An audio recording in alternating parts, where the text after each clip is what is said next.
All right, everyone. We are live, so let's call this meeting to order. And let's begin by saying the Pledge of Allegiance in our various locations. Okay. I pledge allegiance to the flag of the United States of America and to the republic for which it stands, one nation, under God, indivisible, with liberty and justice for all.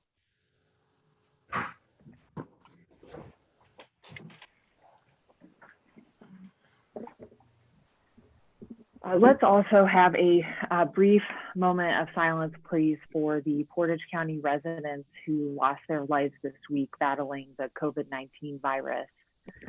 Our thoughts are with their families and loved ones at this difficult time for our community.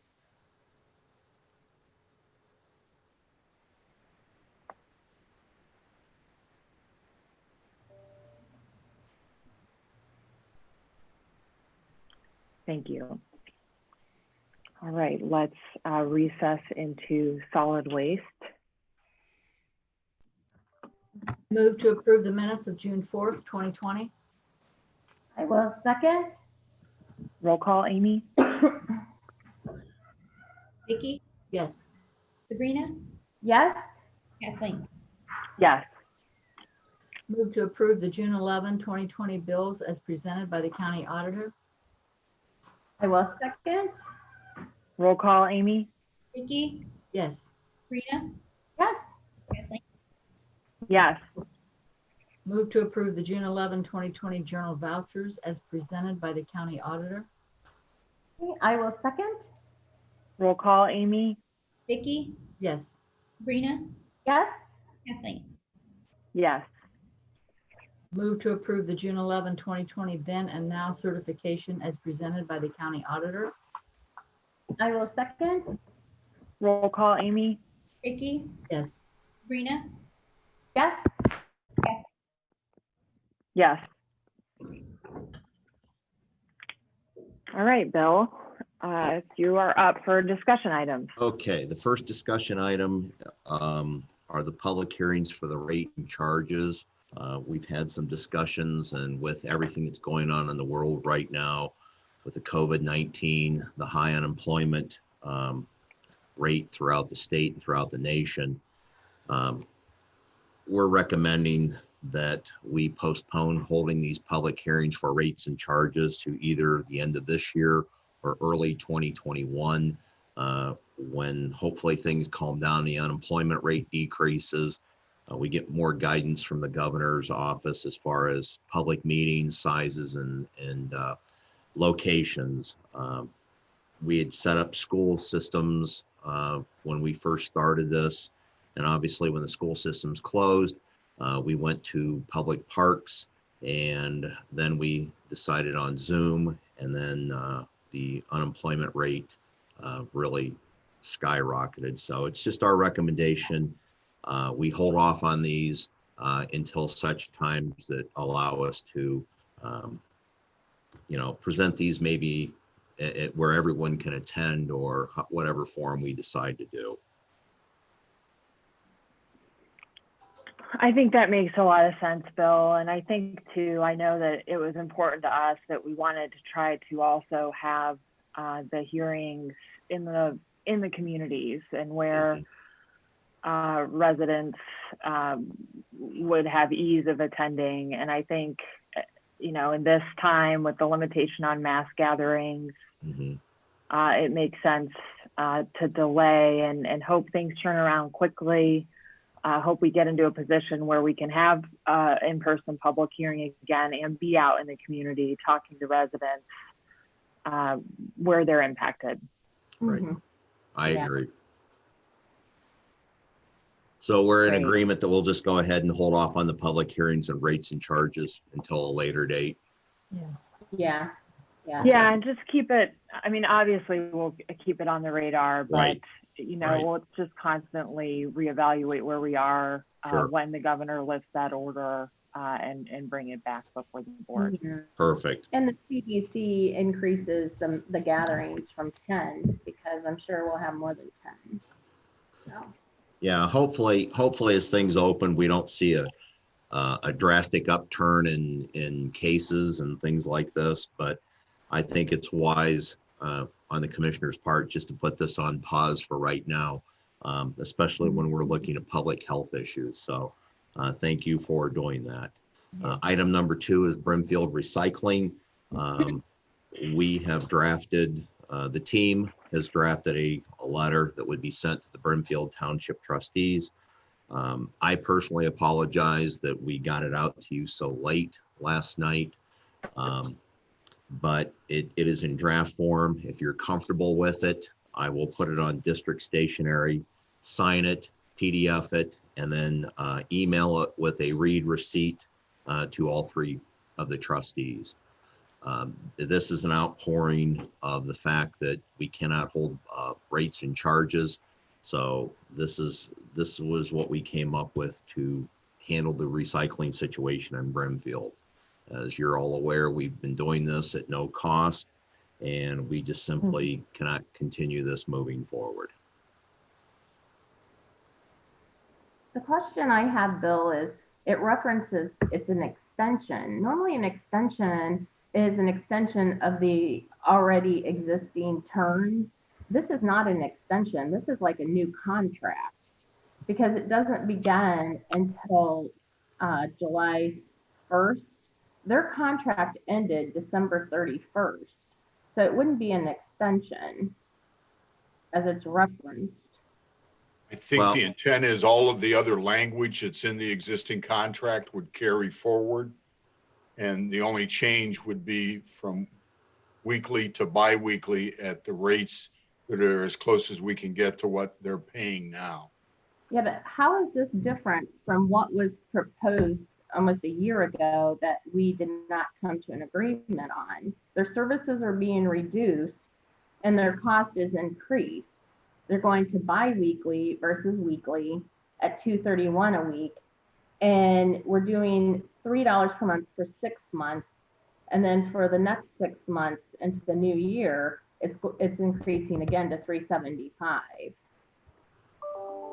The 375 for 2021 is what we told communities when we raised the rates to $3, that was the target rate for 2021. So we're trying to stay consistent in the contracts that we can do rate increases. We're trying to stay that consistency across the county. And I think the other way to look at this, we can no longer continue to provide service that we cannot bill for because the contract has expired. So this is the last chance opportunity for them. Yeah, but this is not a true extension. An extension is a continual, and we've had a break in service for for 6 months now. So in You're my mind, absolutely- it's really a new contract. It's not an extension. You would actually, in all purpose, be correct, except for we don't want to have to spend the time to craft a contract to send to them to have them rejected. So all the other terms of the contract would stay the same, which is pretty much what every other community has, except for the frequency of collection and amount charge. So if they look at their current contract, they're going to see the terms that are non-fee related and non-time related. Otherwise, you're correct, would be a new contract, which is what is being proposed, is we'll craft that contract. Everything stays the same, except for the frequency of collection and the amount charge. Okay, except for the extension then would take it to December 31st this year. This contract takes it from July 1st to July 1st. Again, it's not in line with a true extension of the existing contract that expires December 31st, 2019. I see your point. I truly do. Maybe we can craft the message a little differently that they understand that a new contract will be forthcoming. But all the terms that are not changed by this letter would stay in place. But this is the exact same offer we offered them that they did not agree to, and they wanted, so it's a whole new offer. It's not a true extension. I mean, and the contract runs from a different timeline, from July 1st to July 1st. So in my mind, it's not an extension at all, Okay. because we've had the 6-month gap. Do you understand what I'm saying? Oh, I understand completely. We're trying to and this make is it easy for both of us, but maybe we made it Yeah. too easy. Yeah, and this is exactly the same offer that we offered them at the beginning that they declined, and they wanted the survey done. So that's another reason why I think it's misnamed as an extension, because it's not truly an extension. It's basically all new terms, agreements, and a time frame. Is it just the word extension that you have a problem with? Because we could, Yeah, because it's not a true extension. It's that truly. seems like a pretty easy change. Yeah. I would just take extension out of there and see. And here's my concern with, if we can't come to an agreement, once we stop services for Brumfield, what's from keeping other communities from doing the same thing? If Brimfield doesn't agree to this and you stop servicing, we're still within our realm for our plan, within the 90 percentile, actually still a little bit above it. I think it's like 91 or 92. But what's from keeping someone else from doing this? Nothing mean- except they're under contract. I think Yeah, Bill got the Yeah. last Palmyra, I think it was. Right. So but don't we have several contracts next year, Bill, coming up? I'm looking at it Three. right now. It's above me. We have a couple in 21 that are coming up, Ritztown and Aurora. And that's at the end of the year, Oh, end of 2021. Yeah, both expire December 31st, 2021. So the hopes is, because you've ran it from July to July, is that we will have the one plan that everyone will be on the same page. Hopefully by then we will have had the hearings and been able to put everyone on the same page. Is that why you ran it from July to July? Yes. Okay. That's all I have to ask. All I right. think too, one difference between January and now is just that we have been providing service to the residents,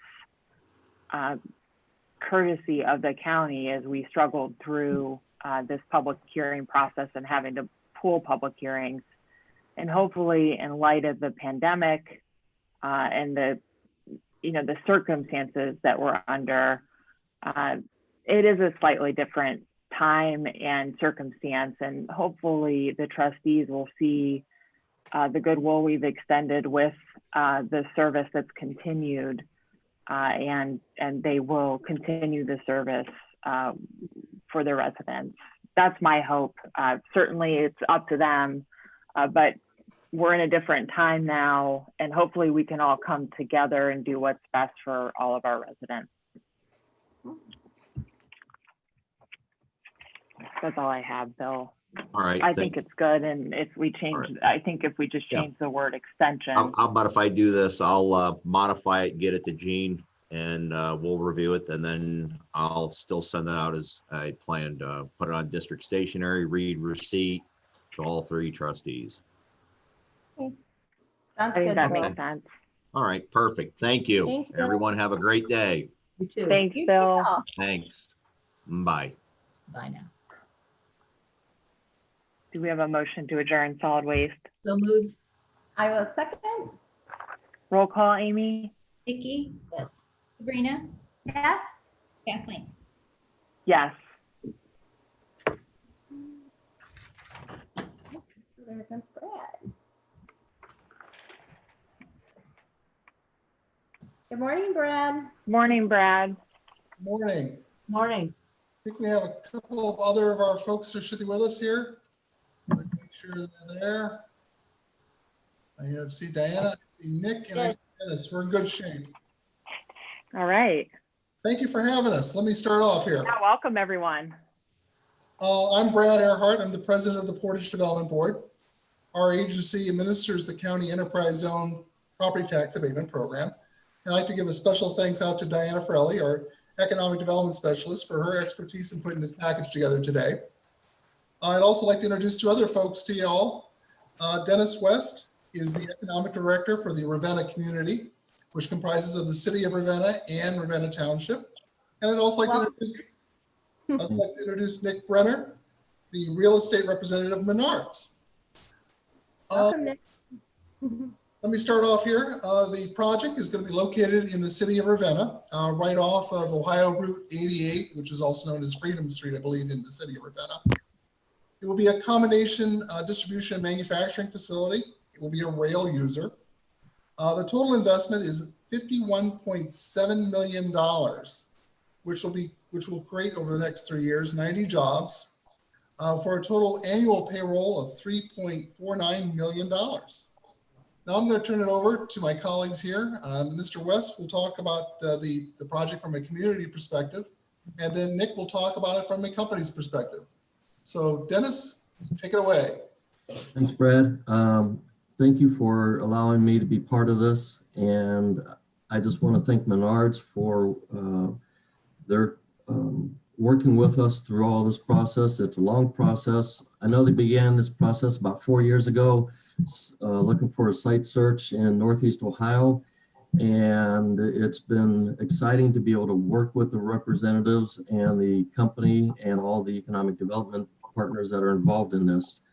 Currently, where we're at right now, Menards has provided all the site plans to the Planning Commission for their review. It is currently going under preliminary review at this time, and the Planning Commission will hold, they typically meet on the last Tuesday of each month. So their commission to review and approve the site plans will take place on June 30th of this month. We've been working with both the company, the rail, and everybody else that's been involved, the state, and everything seems to be moving forward. It's kind of a smaller site than what we projected, than what we anticipated. Working with Menards, we feel that we can make this move through comfortably. So that's where we're at right now.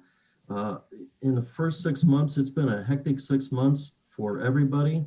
Menards has pulled through with continuing on this, and this just shows the resiliency of the company, and it makes them a great partner and a great fit for Northeast Ohio, for Portage County, and for the city of Ravenna.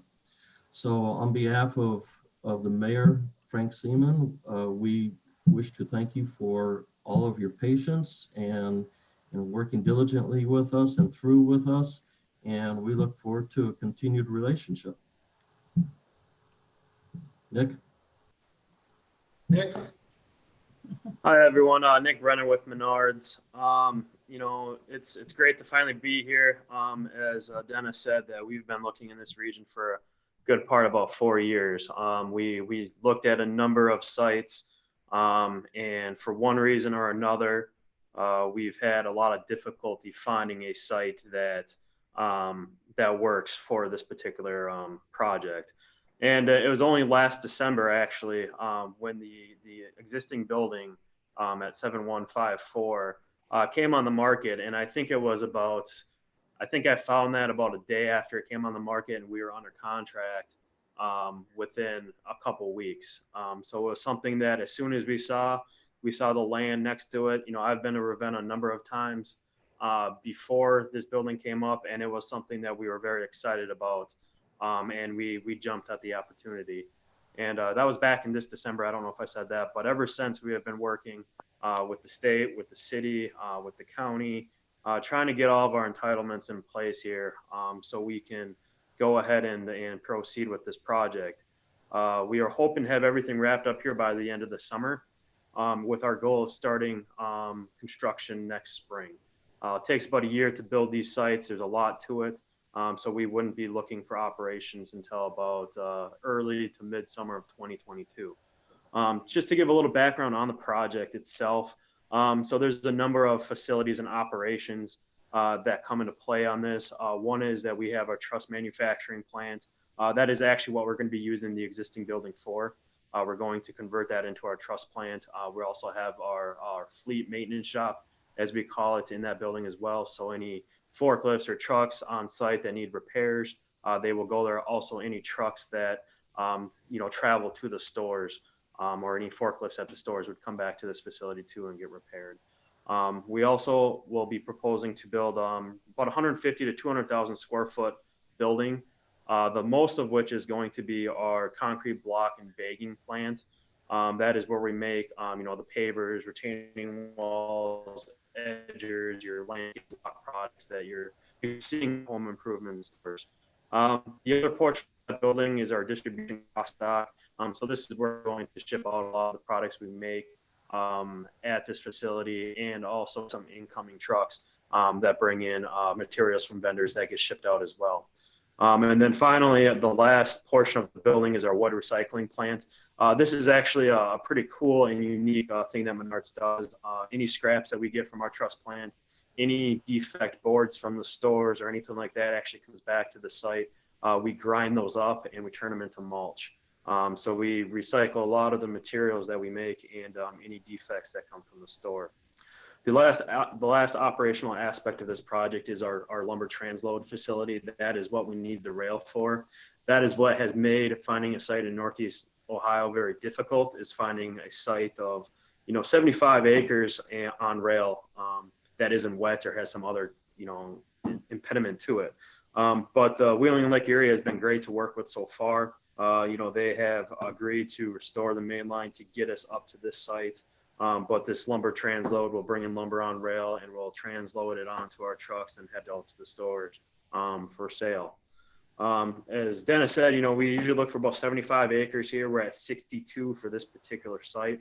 So it is extremely tight. We've had to do a lot of engineering, a lot of plan changes to get it to fit in this site. And we're doing things that we really haven't done before, such as a number of retaining walls and crossing a stream to get this to work. But we are close to it. We have made a lot of progress here, and everything is looking promising as we move forward here. Okay. Do we have any questions from the Board of Commissioners? Brad, I have a question. I saw in here that you had to notify both Ravenna City School, would they give their blessing, and Maplewood has not responded yet. Do we have to get something back from Maplewood, or was that just a notice to them? Diana, you're on mute.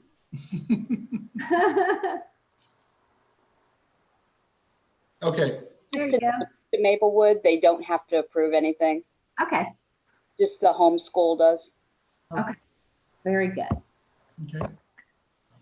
Can I ask, Nick, how many facilities does Menards have like this around the country? Is this unique? Is this one of a cluster servicing certain stores, or how does this work company-wide? Yeah, that's more of the latter. So I think you're going to test me here, and don't quote me on this. I think we have about 14 facilities like this. We actually have two different models. One is what we call a regional facility, which is where we have almost everything that Menards manufactures in a regional distribution center. The closest one to this is Holiday City, Ohio. It's up in Williams County. That one's about 700 acres. So very massive site. And then we have three more of those spread out. One in Eau Claire, Wisconsin here, where we're headquartered. One in Omaha, Nebraska, and one in Plano, which is a suburb of Chicago. This site here, this smaller one, is what we call our mini distribution manufacturing sites. We scatter these quite a bit over the Midwest, essentially by big groupings of stores. The concrete block, the trusses, the lumber, they're very heavy, very expensive to transport. So in order to stay competitive in pricing, we have to locate these next to major metropolitan areas. So if you actually go to Fayette County, Ohio, Jeffersonville, between Columbus and Cincinnati, we actually got a site very similar to this approved a year ago, and we broke ground last summer. So we are hoping to have that up and operational this December. So this would actually be the third manufacturing distribution site in the state of Ohio alone. Oh, great. And when you hire, it's residents from the area and from the community. It's not bringing in residents from, or people from other sites. It's it's new jobs created of Ohioans and people in the region, correct? Correct. Yes, we will. I would say our site manager is probably going to come from within the company because we need someone that knows how to operate everything. But the vast majority of these people are going to be local hires. We don't, if there's someone that wants to transfer, we will look at that, but that usually doesn't happen too often. Usually it's local people that gets these jobs, and that's from the beginning, and then that continues even more so as the plant continues to operate in the future. Great, thank you. Nick, I just had a quick question. I noticed that you're going to phase the employees in over 2 years, 45 in year 1 and 45 in year 2. And then I see that it equates to about 1.7 million in payroll. Does that payroll include all expenses for the employee, like benefits and stuff, or is that just a salary? So that is just their W-2 earnings. So just their salary. And when I do payroll, I'm conservative. I use the starting rate. There's raises and there's bonuses and there's a bunch of other things that come into play.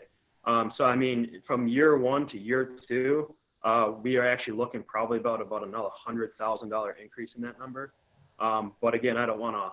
I like to be conservative and make sure that when I say it's going to be the payroll, that's what's going to happen. It's not going to stay there. It's going to go up as time goes on pretty significantly, especially as people start to work here longer. Because one of the good benefits of Menards, and this is for every employee of Menards, is what we call a profit sharing program.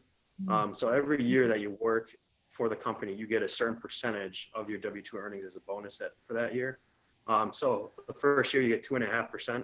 The next year it goes up 2.5%, and it keeps increasing until you hit a max of 15%. So by the time you get to year 5 or 6, that bonus is going to go up, and that payroll is going to go up as well. Thank you. Yep. Well, Nick and Dennis, I would just like to say we're very happy to have you. I mean, truly, this is a big shot in the arm to Ravenna. Well, thank you. This was a combined effort from various organizations working together in collaboration. And it's great to have partners such as Portage Development Board and Jack Cole and the state, and working with great representatives from Menards. Yeah. So this project has been a really great project for Ravenna and for Portage County. Well, it's a teamwork. It That's is. what happens when you work together. It is. Okay. All right, Brad, do you need us to move this resolution today? Yes, please. Do we have a motion? Move that the Board of Commissioners agrees to enter into an agreement with the Rural Enterprise Zone of the City of Ravenna, Ohio, with Menard Inc. Tax abatement agreement for real property only. I will second. Roll call, Amy? Vicky, Yes. Sabrina, Yes. Kathleen. Yes. Thank you. Thank you very much, everyone. We really appreciate your work on this and your time today, and thanks for being with us. Thanks, Diane. Great. Have a wonderful day, everyone. And Thank you. welcome to Portage County. Thank you. I hope our Brimfield store is open soon. Thank you. Bye, Diane. Bye-bye.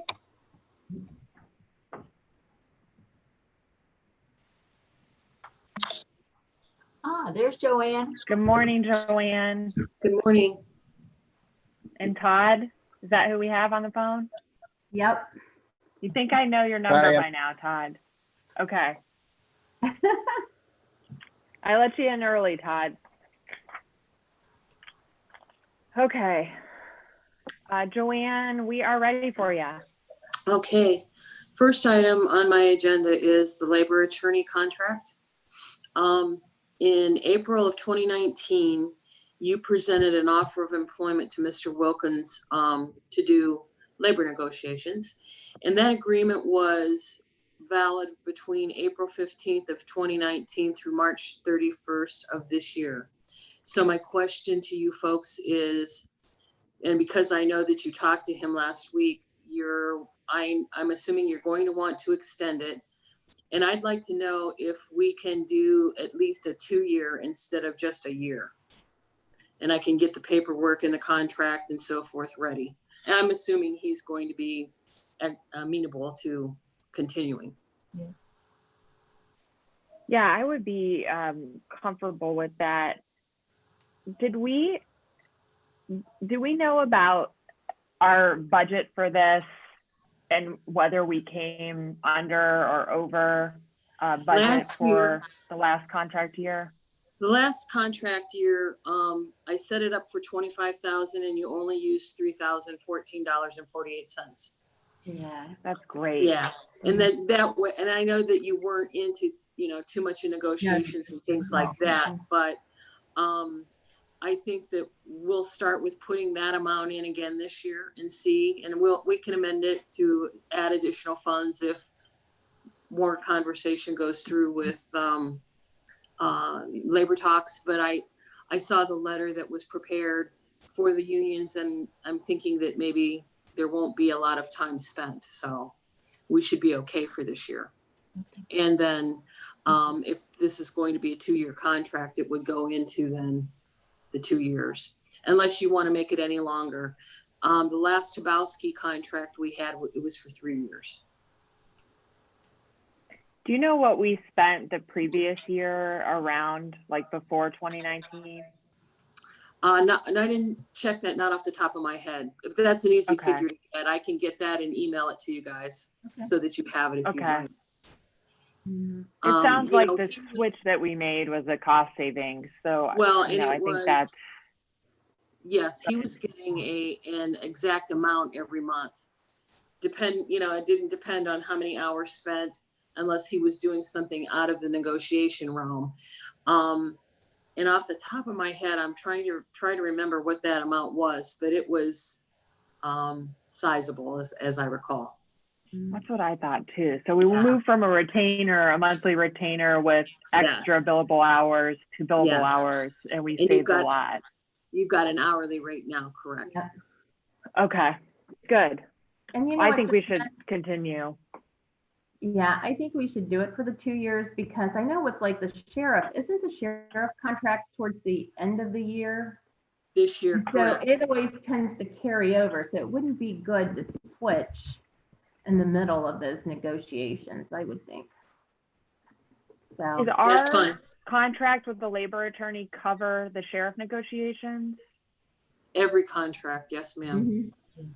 Yep, I thought he made his own determination. So we're all using the same attorney? Correct. You put in the contract that he would do everyone. It's up to the sheriff if he wants to use this gentleman. And the agreement with the board was that if he does, that work will be under your contract and your payment.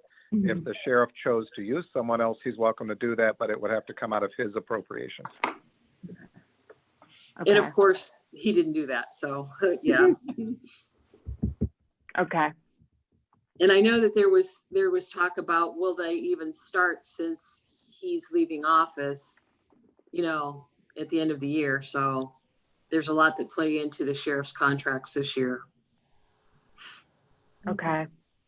Thank you, Joanne. All right, so you're all okay with the 2 year? I'll get that paperwork all started then. Yes. Okay. First resolution I have is for the county engineer. He'd like to procure a couple of highway easements to take care of the Infirmary Road realignment project that he's got pending. Okay, move that the Board of Commissioners authorizes the acquisition of 2 perpetual highway easements to acquire right-of-way for the Infirmary Road realignment project located in Shalersville Township, Portage County, Ohio. I will second. Roll call, Amy? Vicky, Yes. Sabrina, Yes, Kathleen. Yes. Second one is the Ohio Department of Transportation has contracts that they bid out every year that we are permitted to partake in. So the county engineer would like to use the one that they have to purchase a tandem axle cab and chassis. Move that the Board of Commissioners authorizes the purchase through the Ohio Department of Transportation, contract number 023-20 of one 2020 Western Star tandem axle cab and chassis from Cleveland Freightliner, Inc., DBA Valley Freightliner Sterling and Western Star for use by the Portage County Engineer for snow and ice control. I will second. Roll call, Amy? Vicky, Yes. Sabrina, Yes. Kathleen. Yes. All right, number 3 is utilizing the same contract with ODOT, and this time they would like to purchase a tandem axle tractor. Move that the Board of Commissioners authorizes the purchase through the Ohio Department of Transportation, contract number 023-20 of one 2020 Western Star tandem axle tractor from Cleveland Freightliner, Inc., DBA Valley Freightliner Sterling and Western Star for use by the Portage County Engineer. Okay, I will second. Roll call, Amy? Vicky, Yes. Sabrina, Yes. Kathleen. Yes. Okay, number 4 is entering into an agreement for construction, testing, and inspection services. We just took bids, if you'll remember, and awarded for some road resurfacing projects for the county engineer. Now he would like to enter into an agreement with Manick and Smith Group so that they're doing the inspection and testing services on these roads to make sure that they're built to standards. Move that the Board of Commissioners accepts the proposal of the Manick and Smith Group, Inc., and enter into agreement for providing construction, inspection, testing services for the 405 resurfacing project and the 441 resurfacing project. I will second. Roll call, Amy? Vicky, Yes. Sabrina, Yes. Kathleen. Yes. Number 5 is a resolution that I was asked to do for EMA. They're looking at damage assessment software to use within their offices and with local governments so that they can get higher reimbursement from FEMA when there's types of disasters, and hopefully we won't have anything catastrophic, but you don't know. This software reduces the time spent and the paperwork evidently on the financial recovery process. Since the letter went out about your budgets and the potential cuts, this is one thing that Ryan is going to he's going to verify that he does want to still pursue and go forward with. But for today, we were going to go ahead and process, and then he's going to reassess his budgets when he gets the time to do that. Should we hold on passing the resolution until he does that assessment, Joanne, or what? Well, he asked me to go ahead and proceed with it. And if we don't use it, we don't use it. We can rescind it if we do, but if we've got it, we're ready and we're poised. The term of the agreement was supposed to be May 13th to 2020 to May 12th, 2021. I think he really would like to have it. And so I think he's going to be looking what he can trade off to keep this versus something else. But because that letter came out, he was aware that this might not move forward, or he might not be able to do it if the funding's not there. We've had preliminary discussions between Ryan and myself specific to what Joanne's saying, and based on the letter that came out, he still believes there's money available in his budget. However, if we become more restrictive on spending for the second half of 2020, that may not be the case, but he would like to move forward only if the money is available based on where we think we need to be. So he's keenly aware of the budget issue relative to this purchase. Okay, that's helpful. Thank you both. Move that the Board of Commissioners agrees to enter into an agreement for damage assessment software between the Portage County Board of Commissioners on behalf of the Portage County Emergency Management Agency and Futurity IT, Inc. I will second. Roll call, Amy? Vicky, Yes. Sabrina, Yes. Yes. Okay, number 6 is an amendment number 3 with Job and Family Services for Emerald Transportation to provide transportation services.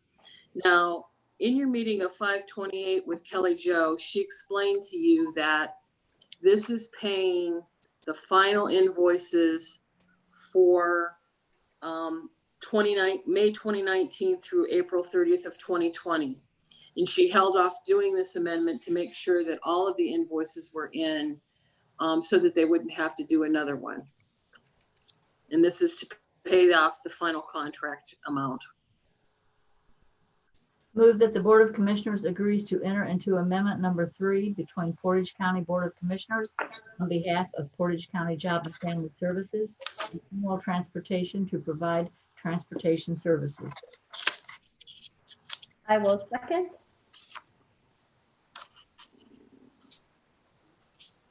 Roll call, Amy? Vicky, Yes. Sabrina, Yes. Kathleen. Yes. Okay, number 7 is part of this Stormwater Septic Assistance Program. Residents on 7388 Peck Road in Ravenna qualified for replacement under the program. So we would like to have, regional planning would like to have an agreement put together for CF Clem Excavating to do the replacement. Move that the Board of Commissioners agrees to enter into a septic assistance program agreement between the Portage County Board of Commissioners, the Portage County Regional Planning Commission, and CF Clem Excavating for a septic system replacement. Aaron and Brittany Belknap. I will second. Roll call, Amy? Vicky, Yes. Sabrina, Yes. Kathleen. Yes. Number 8 is another resolution for the same thing. This home is located at 1536 Porter Road in Atwater, and they'd qualify for replacement under the program as well. The award of this one goes to the company called Dig This Trenching and Septic Service. Oh, wow. Move that the Board of Commissioners agrees to enter into a septic assistance program agreement between the Portage County Board of Commissioners, the Portage County Regional Planning Commission, and Dig This Trenching and Septic Service for a septic system replacement for Ashley Yater. Okay, I will second. Roll call, Amy? Vicky, Yes. Sabrina, Yes. Kathleen. Yes. And the last resolution is the same, septic system replacement. This residence is at 2244 New Milford Road in Atwater, which qualifies for the replacement under the program. And again, it's by Dig This Trenching and Septic Service. Move that the Board of Commissioners agrees to enter into a septic assistance program agreement between the Portage County Board of Commissioners, the Portage County Regional Planning Commission, and Dig This Trenching and Septic Service for a septic system replacement for Lester and Juanita Davis.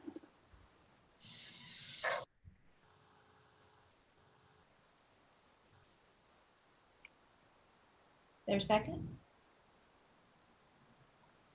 Hold on a second. I think Second? Sabrina's Okay. having issues. You second, Sabrina? Yeah, I'll second. Okay, we lost it for a second. Yeah, Okay, that's roll okay. call, Amy? Yes. Sabrina, Yes. Kathleen. Yes. Okay, that's all for me. Thank you, folks. Thank you, Joanne. Thank you, Joanne. Have a good Uh-huh. day. You do. All right, Todd, we're ready for you. Okay, did you get my email? Yes. Again, a very light bill run in almost all the amounts. Then and nows are way down. The overall bill spending was low. So nothing out of the ordinary. It's not unusually low, but it is on the low side, which I commented on last week as well. So that may be one saving grace. Again, if spending is reduced, that's a good thing. If it's just being delayed till later, then we may get caught. But at least some positive note perhaps coming.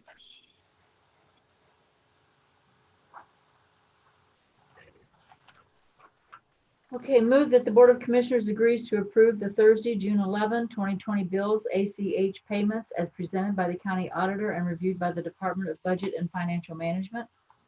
I will second. Roll call, Amy? Vicky, Yes.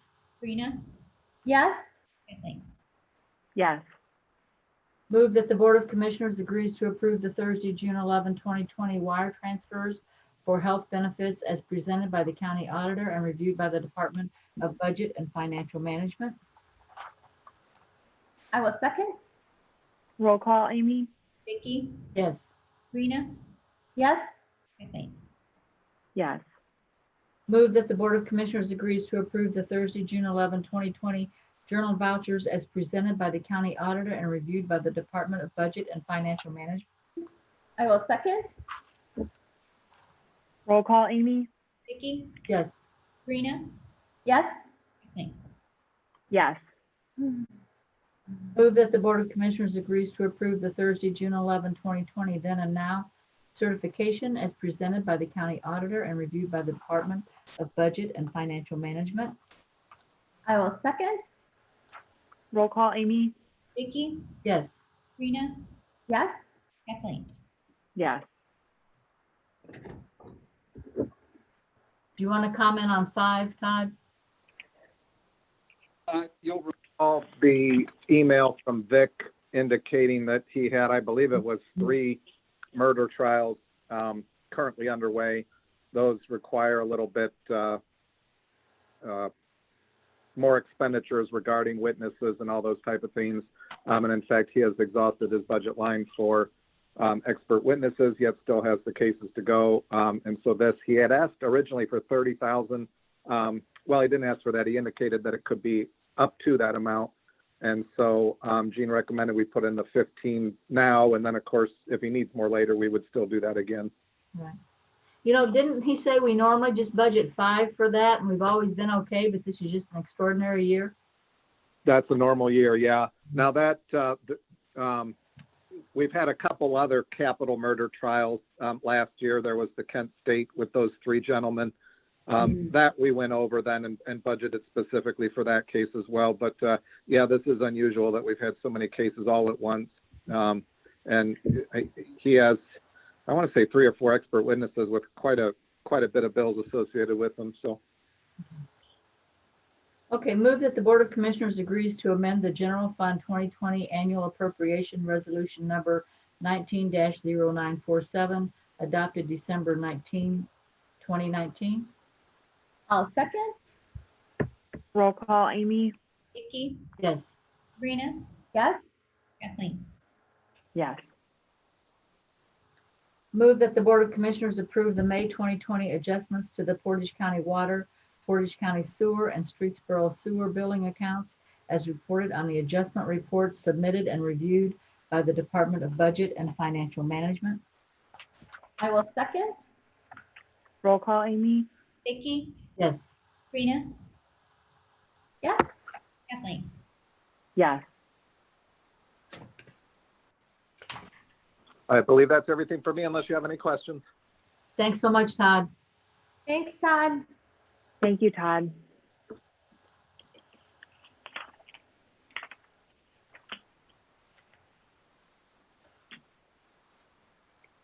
Do we want to do miscellaneous items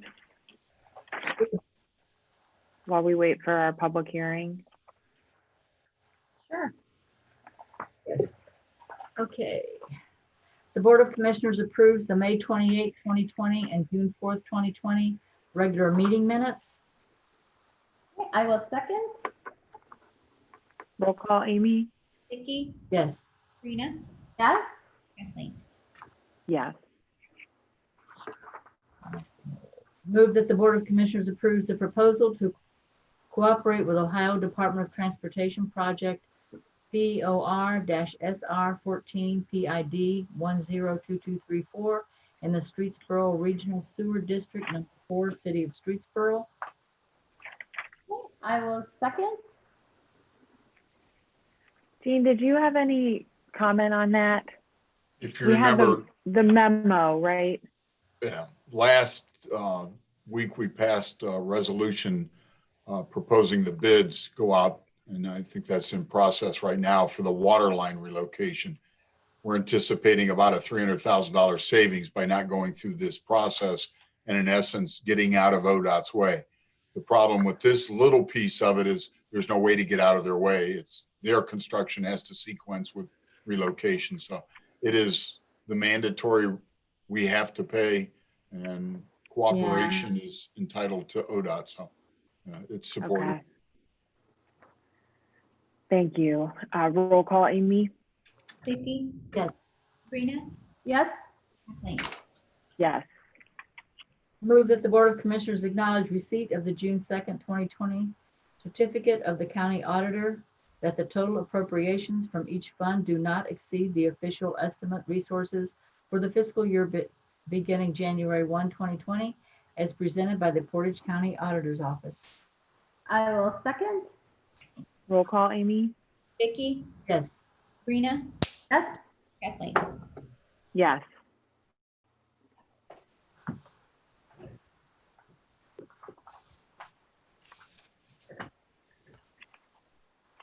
All right, let's stand at ease for a couple minutes until 10 a.m.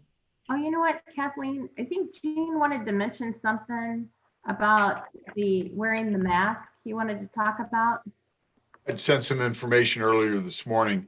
We've had a couple of people approach me about not everyone in the admin building, even though it is officially closed, it's still open for certain functions. But still the idea that the governor's office and the Ohio Department of Health and our local health agency all are in concert, that if you're in a hallway, if you're in 6 foot of somebody else, you should have a mask on. And there's a lot of people that haven't either received that message. I asked Ryan earlier this morning and he just sent it. It looks like everybody in our admin building, all departments, all elected officials have received what they were asking for or what was provided to them. I don't know which that is, for a quantity of masks.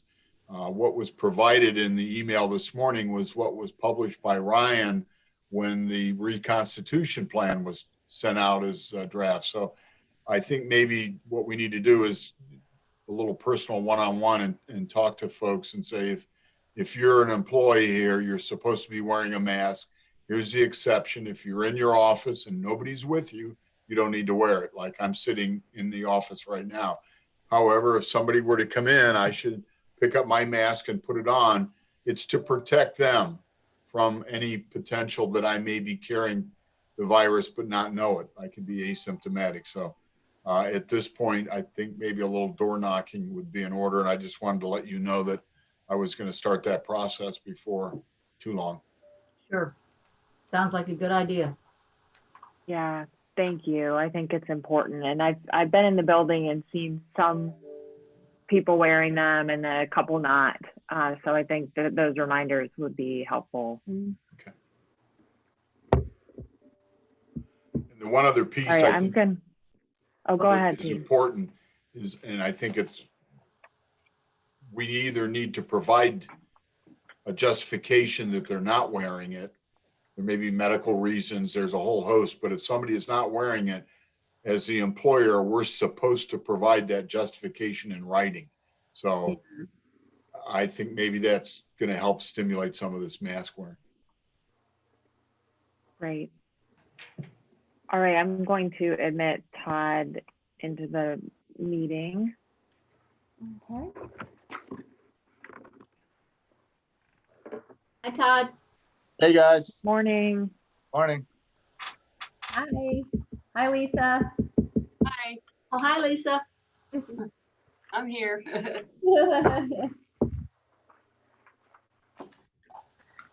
So do we need to recess into this public hearing?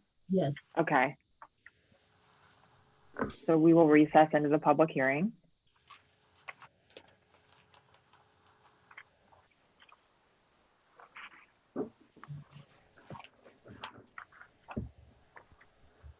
Lisa, the floor is yours, and Todd. Okay, All right, yeah, I'll handle it.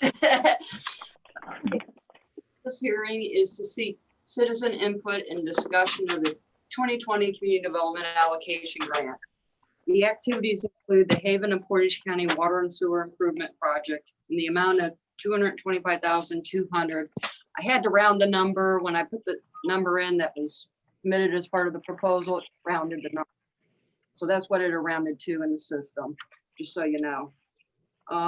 The $225,200 will be used to provide materials, construction, installation, tie-in fees for water, sanitation, and for sewer. $24,763 will be used towards, in addition to the CDBG funds, will be used towards the cost of construction and the tap-in fees. The estimate that I received from the engineer, I am waiting to hear back for, so I don't have a total cost of construction yet. Once I get that, the Haven and Portage County will contribute the difference in the cost. The next project is the Wyndham Community to the Community Center and Hall, where we will make the necessary flooring repairs in the attic. We're going to repair the walls and ceilings and finish the bathroom in the left wing. We're going to do some electrical work. We're going to do some HVAC, heating and cooling work. And we are going to remove all the existing uneven sidewalk from the walk, regrade the areas, form and pour new sidewalk on the outside. The Freedom Township ADA project, that one too, when it was entered into the system, it rounded the number up actually to $24,800. With these funds, we are going to do 2 handicap accessible parking spaces at the Township Hall and 2 at the one-room schoolhouse located at 7276 State Route 303, along with 1 ADA compliant restroom at the schoolhouse and 2 restrooms at the Township Hall.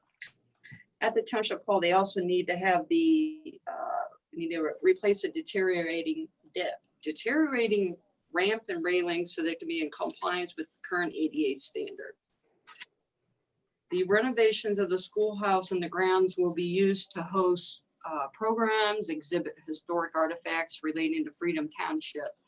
The improvements to the Township Hall will also allow better accessibility for those in the community that are elderly or disabled, the ability to come and vote in person or come to township meetings and or go to community events at the township facility. $10,000 will be used in fair housing as a requirement under the grant. Regional planning will receive $72,000 in administration. In addition to the county projects, the city of Streetsboro will receive through the county, county CDBG allocation, $150,000, where we are going to use $45,000 for a snow removal, yard mowing, cleanup, and leaf removal program to benefit the LMI elderly / handicap residents in the city of Streetsboro. $82,500 is going to be used for a home repair program where we will assist with replacement of furnaces, roofs, whatever, for LMI households in the city. And then regional planning will administer that on behalf of the city and the county for $22,500. Total grant application will be $630,000.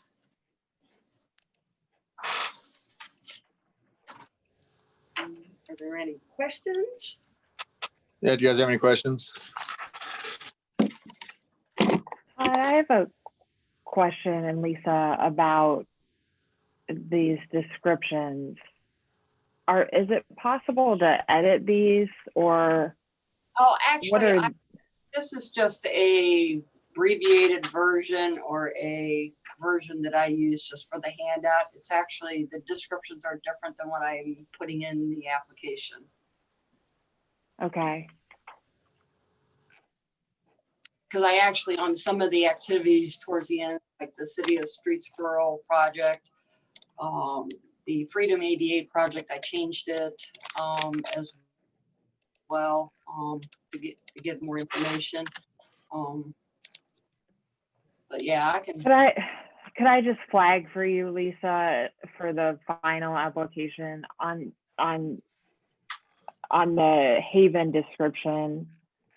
I would eliminate the second paragraph, which says that there's only one shelter in Portage County, because that's not accurate. There's also the Freedom House and the domestic violence shelter, which are emergency shelter options.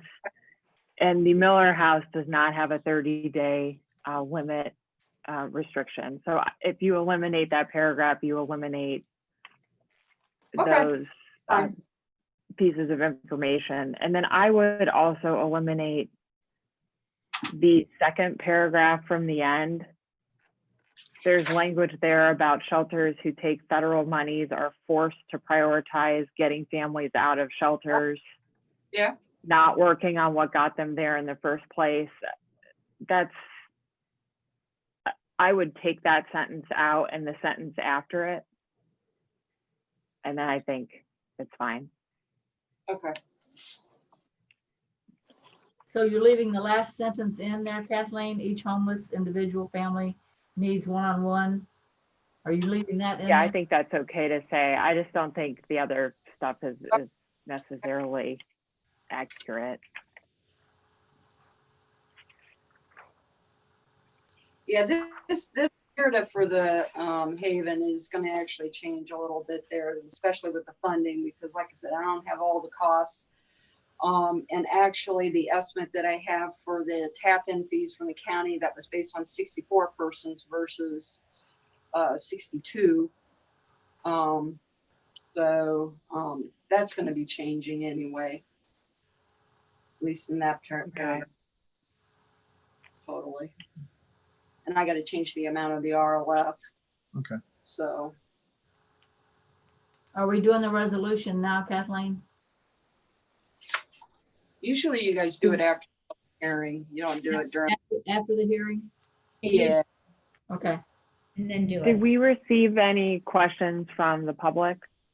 No, the only phone call I did receive was from a person who inquired as to when a timeline as far as when the shelter would be up and running and construction would be completed. Other than that, that was it.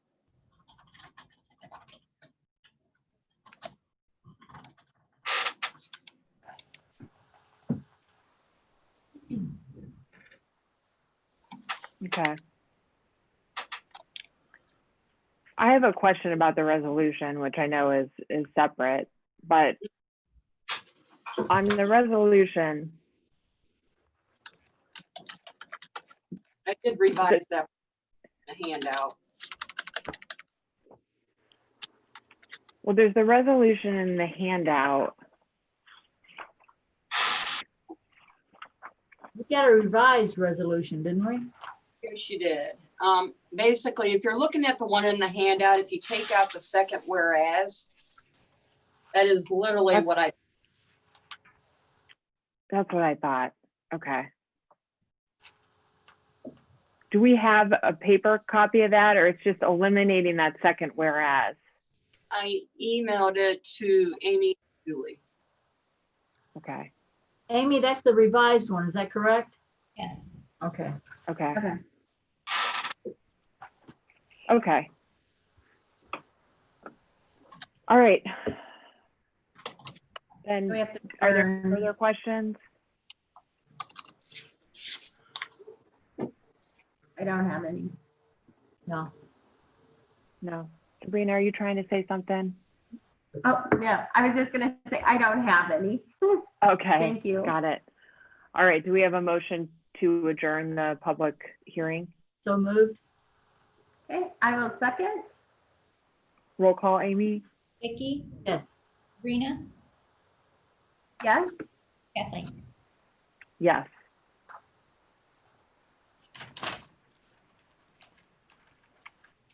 So now we move the resolution, Okay. amended resolution. Okay. I move to authorize the filing and application with the Ohio Development Services Agency Office of Community Development for the 2020 CDBG Community Development Allocation Funds. I will second. Roll call, Amy? Vicky, Yes. Sabrina, Yes. Kathleen. Yes. All right. Thank you. We have one more that you need us to pass here, right? Right. Yes, okay. Move that the CDBG and home program anti-displacement and reallocation assistance. Okay, I will second. Roll call, Amy? Vicky, Yes. Sabrina, Yes. Kathleen. Yes.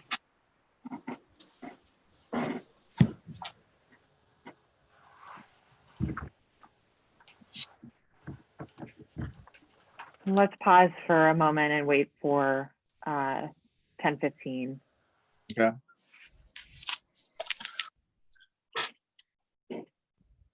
To call our next public meeting to order, public hearing.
All right, it's 10:15, everyone. So let's recess our commissioner meeting and open the public hearing for the Regional Planning Commission Neighborhood Revitalization Grant public hearing. Lisa. Okay, actually, yeah, handout, I do have a slight typo just to point it out. The hearing I put in there that it was for the 2020 Community Development Allocation Grant. Obviously, it should say the 2020 CDBG Neighborhood Revitalization Grant. The Wickerman's Jones allotment contains Morgan Road, Brush Road, North Scranton, Louise, and nearby streets that are also proposed to receive improvements as part of this application include Williams, Jones, Sample, Mechanic Avenue, Beach Street, Hillcrest Street, and Park Avenue. The neighborhood is primarily residential, but it contains City Park and West Park Elementary School, as well as a few commercial properties. The entire project is considered to be in a low to moderate income area. Roadways have all exceeded their 12-year anticipated lifespan, with some of the roadways up to 24 years old. There are no ADA accessible curb ramps in this neighborhood, and several sidewalk locations are deteriorated or heaved, creating impediments to pedestrians. There is an abandoned canal behind Morgan Road that does not drain and has created a mosquito breeding habitat that has resulted in numerous complaints to and visits from the Portage County Health Department. Many of the fire hydrants in this neighborhood do not provide adequate flow for fire protection either. The proposed scope of project will improve the unsafe conditions with asphalt resurfacing, which will create a smooth surface and adequate skid resistance for motorists and bicyclists. Sidewalk and ADA ramp improvements to improve pedestrian mobility, storm water catch basin repairs, and improvements to the abandoned canalway to improve resident and first responder safety. And they're going to improve the lighting as well in this neighborhood. The construction cost of this project is estimated to be at $564,000. Funds in the amount of $279,700 is being requested in CDBG Neighborhood Revitalization Grant funds, and the City of Ravenna will provide matching funds of $284,000 from its paving, water, storm and sewer funds to complete the balance of the improvements. Regional Planning is also requesting administration in the amount of $30,000 for this grant. Any questions? Yeah. No. Is there any I questions? don't have any. Okay. No, I don't have any questions. And I didn't receive any public comments or anything on this either. I move to adjourn. I'll second. Roll call, Amy? Vicky, Yes. Sabrina, Yes. Kathleen. Yes. Do we only have one resolution for this? Because I think I got 2 copies of the same resolution. Oh yeah, there's only one resolution for the Neighborhood Revitalization Grant. Okay. I move that the authorizing the filing of an application with the Ohio Development Services Agency Office of Community Development for the 2020 CDBG Neighborhood Revitalization Grant Funds. Okay, I will second. Roll call, Amy? Vicky, Yes. Sabrina, Yes. Kathleen. Yes.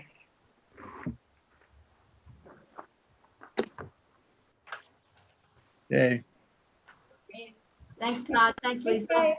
Yeah, thank you guys. Thank you very much. Have a- We appreciate it. Oh, no. Yeah. I think All right, let's stand at ease. We want to read. Ease while we wait for Janet.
Everyone, Janet is here. Sabrina, are you there? Yeah. Yeah, Okay, I'm here. great. Okay, I figured. I'm gonna admit Janet, and we can Okay. start with her.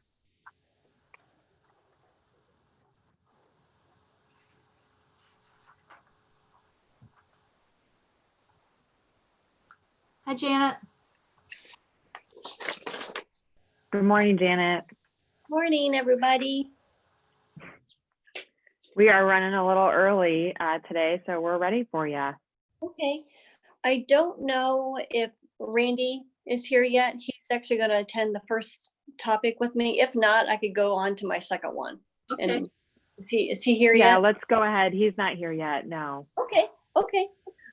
Yeah, my second discussion item was the BOC voluntary turnover report. This one I did a little bit differently this year. You could tell from the report that not only did I look at the turnover for 2019, but I also compared it to 2018 like I normally do. And then also I looked at the past 5 years of the turnover just to kind of see where if there was a trend and any improvements that we have for the past 5 years. But you could see last year, we had 23 resignations and our turnover was actually down to 6.50. Compared to 2018, we had 30 employees resign and our turnover was 8.47%. So overall, we really aren't looking bad. We're really not. I mean, there could be, looking at all of the data, there's obviously some areas that we could improve on. And that's what I'm going to focus on this year. And those areas would obviously be the career potential, the unspecified category, and also the management and supervision category. I would like to work on those this year and see what we can do about improving those numbers. So I don't know if you had any specific questions about any of the data.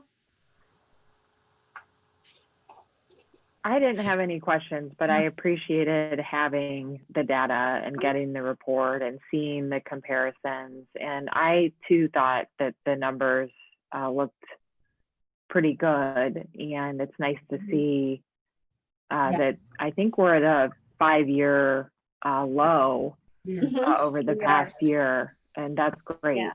So I think it's helpful that we review it and think it through. And it seems like we're doing some good things to get to this type of result. So thanks. Yeah. And and the directors receive, anytime we do an exit interview, they receive copies of them. And then they also receive copies of the report as well. So they're able to see if any department ever wanted a further breakdown of their department numbers, I would be more than welcome or happy to do that for them as well. And that might be something I'll look into this year anyway, just do it just so I can, provide that to the directors. Janet, on the competitive practices, am I reading correctly that is kind of high? I mean, it's according to the other numbers, and exactly what does that entail? For last year, the competitive practices were all salaries. So you had 3 individuals leave us for a higher salary somewhere else. And those 3 departments, there was somebody from JFS, EMA, and then also water resources. Okay. And Janet, some of them have a huge percentage in unspecified. What would be unspecified? They just didn't give an exit interview? Yes. Or they didn't really have a reason? There were 4 people last year that did not meet with us for whatever reason. We tried to schedule it and they either had an exit interview scheduled and they failed to appear, or they failed to call us back to schedule an exit interview. And so that's one category that I want to try to improve this year, and hopefully try to give these employees a chance to meet with us on their last day before they leave. Yeah, so that's what the unspecified category is for last year, the 2019. Yeah, because the pie chart I'm looking at is the solid waste one, that we had, twice as many people that were unspecified versus that gave us a reason why, so. Yes, yes. Those 4 individuals did not meet with us. Okay, thank you. All right, Randy's here. So do we have any further questions on the turnover report? I don't.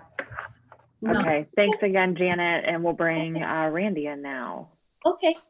And the reason why I had asked Randy to attend today, with just the slow reopening of our buildings and then employees slowly returning to work, we are having some accommodation requests coming from employees with either a pre-existing respiratory condition or some other medical condition that, they feel they need accommodation at work during the COVID pandemic.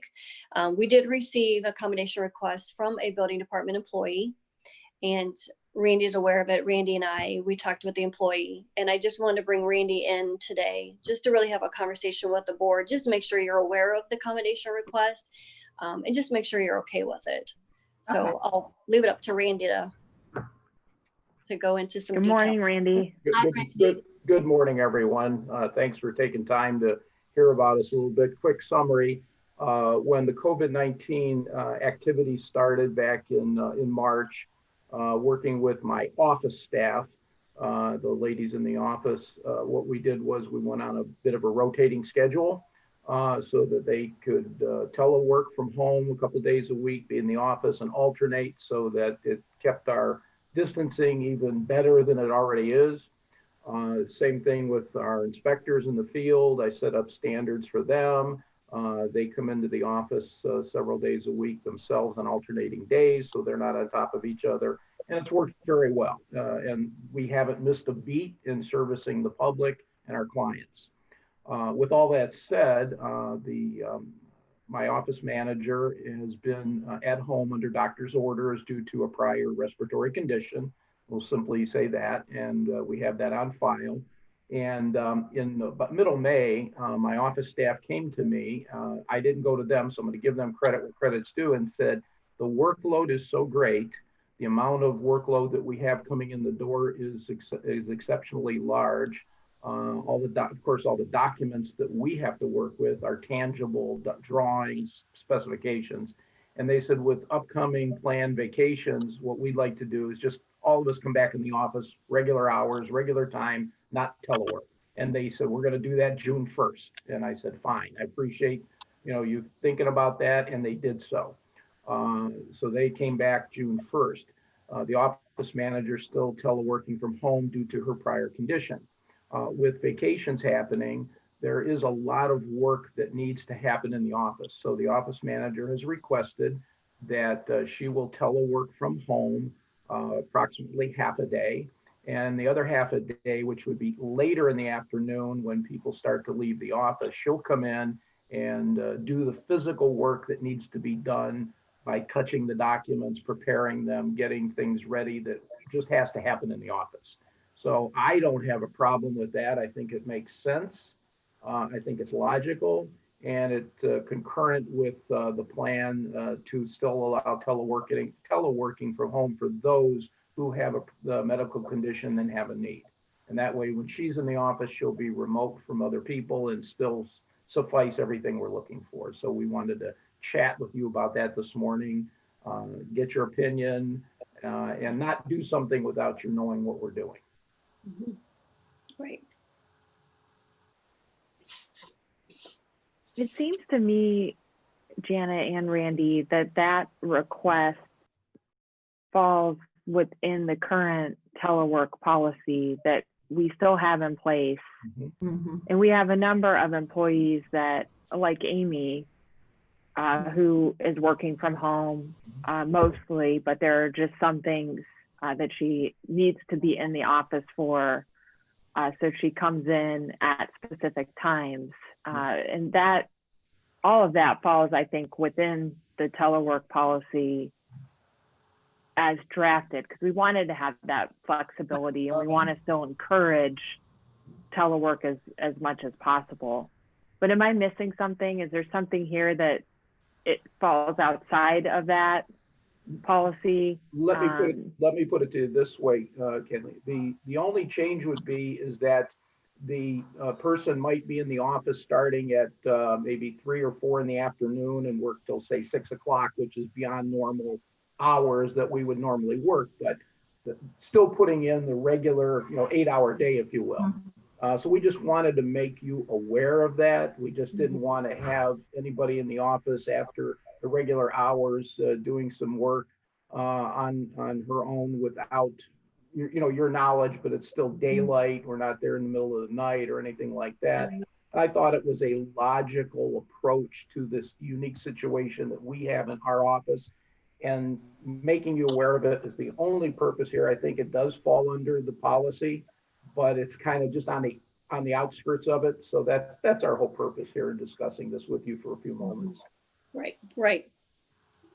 Randy, Okay. do you see there being a security issue I thought about that in extensive, and with having the person there? I mean, being that the person will be out of the office by 6 o'clock, the days that she needs to come in, it's still daylight.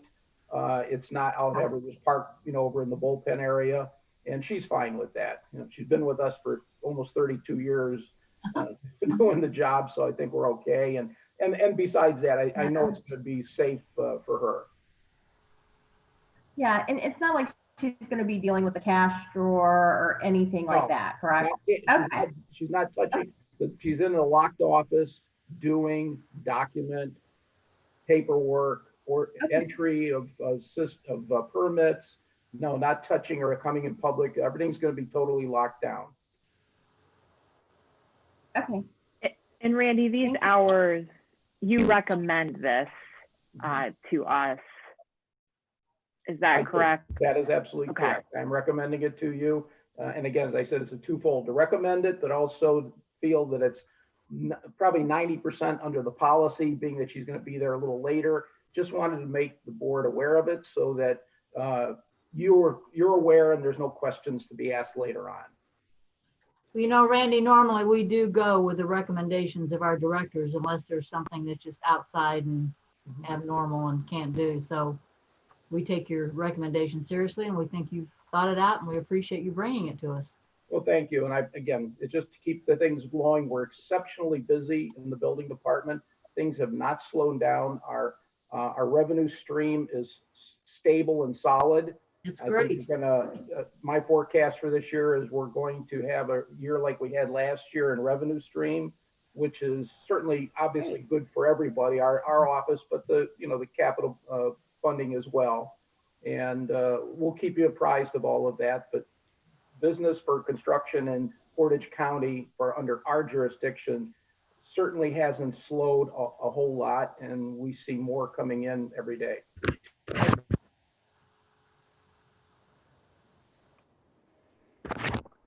The only last question I have is, I think one for Janet. Janet, are there any unintended consequences that you could foresee with allowing this for this employee? I again feel like it falls within our policy, but I just want to make sure it doesn't create problems elsewhere. It doesn't seem like it would, but is there anything you'd want to flag for us? No, and Randy and we talked about it, and we can't foresee any, but if something would arise or there was a red flag, within a couple weeks, we would obviously stop the accommodation and talk to the employee about revising it. But honestly, we can't, other than the fact that, like, what Randy just said, he just wanted to make the board aware that she may be here until 6 o'clock on the days that she's in the office. But we really can't foresee any red flags right now. Okay, great. Well, thank you. I think we're all in agreement that it's fine to proceed, and we appreciate the discussion about it. Good. I appreciate your time, and thank you so much, and have a great day. Randy. Thank you. Thank you, Randy. Thank you. Thanks, Randy. Bye now. And then I think I just have a resolution and then a journal entry. Move that the Board of Commissioners approve the extension of Resolution 20-0310 for the temporary public health emergency leave addendum. I will second. Roll call, Amy? Vicky, Yes. Sabrina, Yes. Kathleen. Yes. Move that the Board of Commissioners agree to rescind the recommendation to hire Donald Feller for the regional wastewater superintendent position for Portage County Water Resources and authorize the reposting of this position. Okay, I will second. Roll call, Amy? Vicky, Yes. Sabrina, Yes. Kathleen. Yes.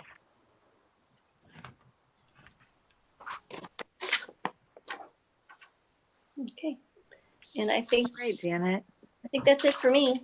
Thank you so And much. I think Kelly Thank you Jo so is much. right after me. Okay. Thanks. Yeah, I think Yeah. Kelly Jo is after me, and I think she has an executive session in the beginning of hers. So I Okay. think I'm gonna hang around Okay. for her Okay. executive Okay. session. Okay.